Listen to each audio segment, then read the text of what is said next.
ایک اور ڈر ہے سر. ڈر ہم نے اس طرح ڈسکس کیا کہ آخرت کا ڈر ہے, اپنے گناہوں سے بچنے کا ڈر ہے. سر ایک جنات کا ڈر ہے ہمارے معاشرے میں بہت زیادہ, اور ان کو لے کر بہت سی چیزیں سننے کو ملتی ہیں. سر جنات انسان میں آ سکتے ہیں, جنات انسان کو تنگ کر سکتے ہیں, ان کو مطلب ہماری معاشرے میں لوگوں کو چلا سکتے ہیں اپنی مرضی سے. دیکھیں, جس طرح انسان ایک مخلوق ہے اسی طرح جن ایک مخلوق ہے. انسانوں کو اللہ نے مٹی سے بنایا ہے, جنوں کو اللہ تعالیٰ نے آگ سے بنایا ہے. جن نظر نہیں آتے, جن ہر اس جگہ پہ داخل ہو جاتے ہیں جہاں ہوا داخل ہو جاتی. نبی کریم صلی اللہ علیہ وسلم نے فرمایا کہ ان الشیطان یجری من الانسان مجری الدم, جیسے خون گردش کرتا ہے نا انسان کے اندر, اس طرح سے شیطان جو ہے وہ انسان کے اندر گردش کرتا ہے. یہ اللہ تعالیٰ نے اس کو یہ صلاحیت دی ہوئی.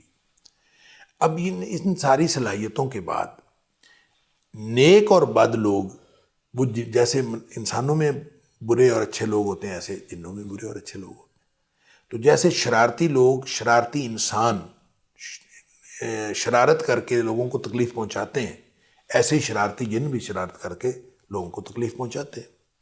اور جو جن کسی کو تکلیف پہنچا رہے ہوتے ہیں تو یا تو وہ خود سے شرارتی جن ہوتے ہیں, شرارت کرتے ہیں, یا بعض اوقات جو جادو والے ہیں, جادو کا بھی ایک یعنی دو طرح سے امپیکٹ ہوتا ہے. جادو یا تو اعصاب کے اوپر ہوتا ہے, اور اعصاب کے ڈائریکٹ, جیسے حضرت موسیٰ علیہ السلام کے دور میں آنکھوں پر جادو کیا گیا, اعصاب کے اوپر جادو ہو جاتا ہے. اور دوسرا یہ ہے کہ جادو کے ذریعے سے جنات مسلط کر دیے جاتے ہیں, اور جنات کو یعنی شیاطین کے ساتھ, جو جادوگر ہے وہ شیاطین کے ساتھ اس طرح کی مطابقت پیدا کر لیتا ہے کہ وہ پھر اس کا حکم مانتے ہیں, اور وہ پھر کسی شخص کے اوپر مسلط ہو جاتے ہیں, اور وہ جنات بھی دوسرے شخص کو تنگ کرتے ہیں. یعنی خود سے شرارت نہیں کر رہے ہوتے, بلکہ ان کے اوپر, اس کے پیچھے کوئی قوت ہوتی ہے جادو کی, جس کی وجہ سے وہ کسی کو شرارت کر رہے ہوتے ہیں. لہٰذا یہ بالکل ممکن ہے جنات جو ہیں وہ خود سے شرارت کر کے کسی کو تنگ کریں, یہ بالکل ممکن ہے. اور جادو کی وجہ سے وہ کسی کو تنگ کریں, یہ بھی ممکن ہے. اور یعنی اور انسان کے اندر اس کا گھس جانا, یہ بھی ممکن ہے, جیسے نبی پاک صلی اللہ علیہ وسلم نے فرمایا. تو بات تو صرف اتنی سی ہے کہ جہاں کہیں شیطان نے شروع سے ابتدائی آفرینش جب بھی اس نے کہا کہ میں تیرے بندوں کو گمراہ کروں گا, میں یہ کروں گا, تو اللہ تعالیٰ نے ہر دفعہ کہا کہ میرے بندوں کے اوپر تیرا کوئی زور نہیں چلے گا. تو گویا جو اللہ کا بندہ بن جاتا ہے اس کے اوپر اس کا زور نہیں چلتا.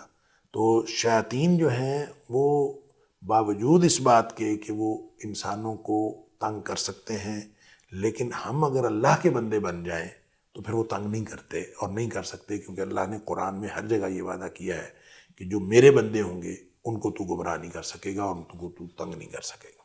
سر شریر جن جو ہیں یہ سارے کے سارے شیطان کے فوجدار ہیں, اور شیطان وسوسے ڈالتا ہے.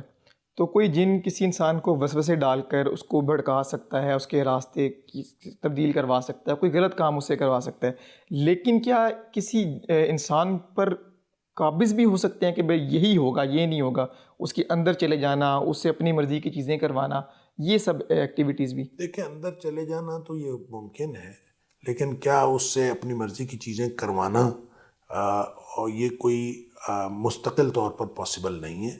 عارضی طور پر کسی شخص کے اندر چلے جانا یہ بالکل ممکن ہے, کیونکہ نبی پاک صلی اللہ علیہ وسلم کا فرمان ہے کہ شیطان انسان کے اندر گھس جاتا ہے. جیسے انسان کے اندر خون گردش کرتا ہے تو انسان کے اندر شیطان وسوسے ڈال رہا ہوتا ہے, تو اس کے دل میں وسوسے ڈال رہا ہوتا ہے. باقی رہ گئی بات کہ اس کے اوپر اس کے اندر وہ داخل ہو کے اس کے اوپر قابو حاصل کر لیتا ہے, تو یہ صرف اور صرف شرارت کی حد تک ہو سکتا ہے. مستقل نوعیت کی کوئی یعنی وہ کر لے کہ وہ اس کے اندر داخل ہو جائے اور بس اپنی مرضی سے اس کو کرتا رہے, یہ جنوں کو اللہ تعالیٰ نے اختیار نہیں دیا. حتیٰ کہ جو آپ کی چیزیں وغیرہ غائب کر لیتے ہیں جنات, ان کے یہ شرارت تو وہ کر سکتے ہیں کہ کوئی ایک چیز اٹھا کے کسی دوسری جگہ رکھ دیں, لیکن مستقل نہیں لے جا سکتے. یعنی ایسا نہیں ہو سکتا کہ وہ آپ کی کوئی چیز اٹھا لیں اور بس وہ ختم ہو جائے, آپ کے پاس یعنی وہ چوری کر کے لے جائیں جیسے انسان چوری کر کے لے جاتے ہیں اور بس واپس نہیں لوٹاتے. تو جن جو ہے اس کے پاس یہ اختیار نہیں ہے اللہ کی طرف سے کہ وہ مستقل کوئی چیز اپنے پاس رکھے یا مستقل کسی کے اوپر قبضہ رکھے.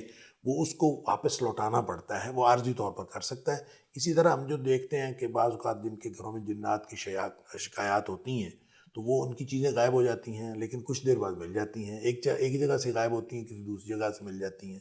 تو یہ تو ہو سکتا ہے لیکن مستقل نوعیت کا قبضہ نہیں ہو سکتا. سر جنات اور جادو یہ دونوں چیزوں سے کسی کو فزیکلی مارنا، چوٹ پہنچانا، عذاب پہنچانا اور اس کے علاوہ جان سے مار دینا، یہ دونوں چیزیں پاسبل ہیں؟ بالکل پاسبل ہے، بالکل پاسبل ہیں. اس لیے کہ جادو کے ذریعے سے بھی یہ سارا کچھ ممکن ہے، اور جنات بھی اگر کوئی اپنی شرارت کرنا چاہیں اس طرح کی شرارت کر کے وہ بھی کر سکتے ہیں.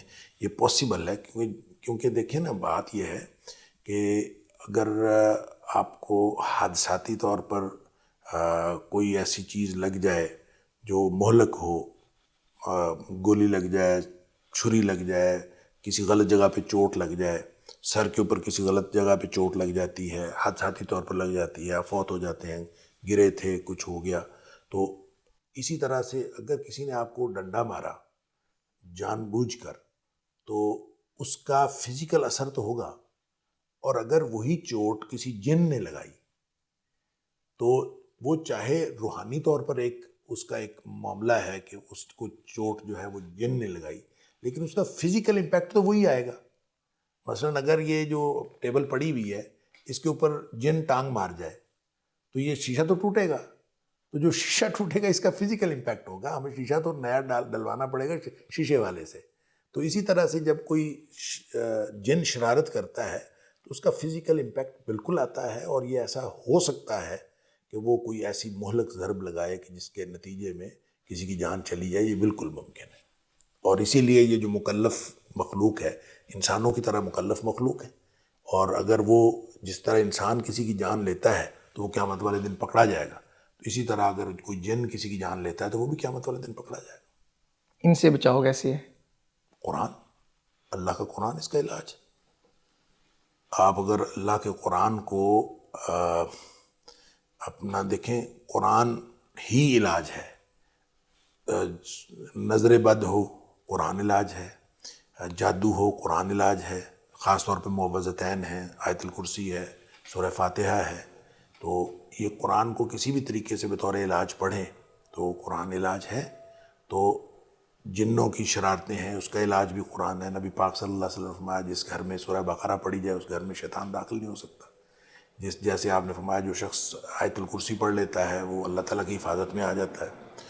اللہ حاضر القیاس اس طرح سے مختلف جو طریقے ہیں پڑھنے کے. پھر آپ نے فرمایا جو سورہ بقرہ کی آخری 2 آیات ہیں آمن الرسول، فرمایا جو شخص یہ پڑھ لیتا ہے اس کے لیے کافی ہو جاتی ہیں. تو یہ علاج ہے، اور علاج قرآن ہے. اگر کوئی شخص قرآن کے ساتھ جڑا رہے اور اپنے آپ کو دم کرتا رہے، اپنے آپ کو رقیہ کرتا رہے تو انشاءاللہ شیطان سے محفوظ رہے گا. دم کا کیا طریقہ ہے؟ دم کا طریقہ دیکھیں وہی ہے جو نبی پاک صلی اللہ علیہ وسلم کرتے تھے. نبی پاک صلی اللہ علیہ وسلم نے ایک تو سورہ فاتحہ میں فرمایا شفا ہے، آیت الکرسی کے بارے میں آپ نے فرمایا شیطان سے تحفظ کا ذریعہ ہے. جو قل ہیں آخری 2 قل، خاص طور پہ معوذتین، ان کے بارے میں نبی کریم صلی اللہ علیہ وسلم نے فرمایا کہ یہ شیطان سے تحفظ کا ذریعہ ہے. تو شیطان سے بھی اور جادو سے بھی. لہٰذا ان صورتوں کو ملا لیں، اور باقی لوگوں کے پھر اپنے تجربات ہیں. جیسے سورہ فاتحہ، سورہ اخلاص ہے تو سورہ اخلاص 1 دفعہ پڑھیں تو وہ 1/3 قرآن کے برابر ہے. تو اس کا مطلب 3 دفعہ اس کو پڑھ لیں تو وہ یعنی بطور علاج وہ آپ اس میں ایسا ہے جیسے آپ نے پورا قرآن پڑھ لیا. تو اس طرح سورہ فاتحہ، آیت الکرسی، 4 قل آپ پڑھ کے دم کریں اپنے آپ کو.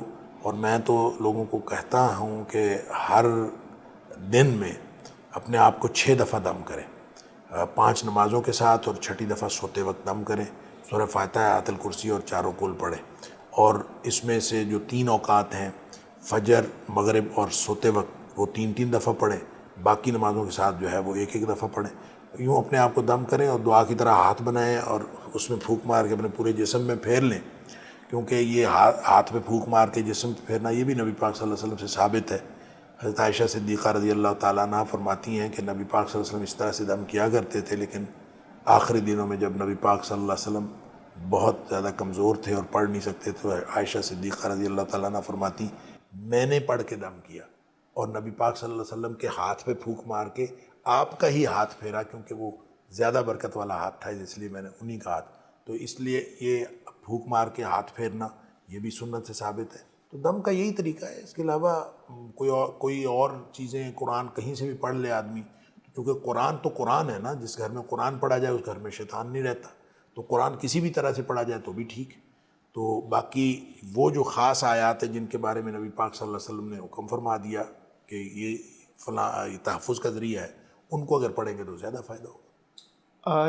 لوگ دم کرواتے ہیں دوسروں سے بھی، اور خود تو جو آپ نے طریقہ بتایا نا کہ خود دم کریں، لیکن دوسروں سے دم کرواتے ہیں، اور اب یہ چیز بہت بڑھتی جا رہی ہے۔ لوگ دیکھتے ہیں کہ ایک بابا جی ہیں عامل، وہ دم کر رہے ہیں، قرآن ہی پڑھ رہے ہیں، قرآن بتا رہے ہیں، چیزیں کر رہے ہیں، ایک شخص یہاں گرا پڑا ہے اور وہ اس کو الگ جھٹکے لگ رہے ہیں، ایک وہاں عورت بیٹھی ہے اس کی الگ حالت غیر ہے، اور ان میں جن نکالا جا رہا ہے، اس میں سے کوئی اور شیطانی چیز نکل رہی ہے، یہ اس طرح کے عمل ہو رہے ہیں، یہ سب کیا چیز ہے سر؟ دیکھیں، عاملین کی یہ جو ساری تفصیلات ہیں اس کے بارے میں تو میں نہیں زیادہ جانتا کہ لوگ جو ہیں وہ کیا کر رہے ہیں اور کون سا ڈرامہ ہے اور کون سا ڈرامہ نہیں ہے، واللہ عالم۔